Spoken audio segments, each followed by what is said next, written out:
ভয়াবহ ভূমিধসে ভারতের সিকিমে অবস্থিত তিস্তা বাঁধ জলবিদ্যুৎ কেন্দ্রের একাংশ ধসে পড়েছে। সিলন ফ্যামিলি ব্লেন্ডের কড়া লিকার আর সতেজ সাদের পারফেক্ট ব্লেন্ডে স্বপ্নেরা মিলুক টানা। মঙ্গলবার স্থানীয় সময় সকালে হওয়া এই ভূমিধসে NHPC Teesta stage 5 power house ক্ষতিগ্রস্ত হয়েছে। 510 মেগাওয়াটের বিদ্যুৎ কেন্দ্রটি একটি পাহাড়ের পাশে অবস্থিত ছিল। কয়েকদিন ধরেই ভূমিধসের ঝুঁকিতে ছিল পাহাড়টি, আর তাই আগেই সরিয়ে নেওয়া হয়েছিল কর্মীদের। কর্তৃপক্ষ বলছে ভারী বৃষ্টির কারণে ঘটেছে এমন ভয়াবহ ভূমিধসের ঘটনা। এখন পর্যন্ত কোনো হতাহতের তথ্য পাওয়া যায়নি, তবে বেশ কয়েকটি ঘরবাড়ি ধ্বংস হয়ে গেছে।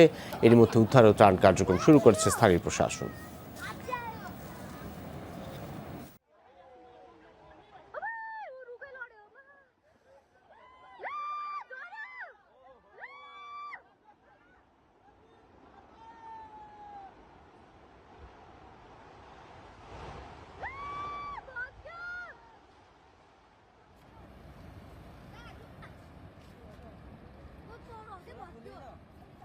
Nó punya.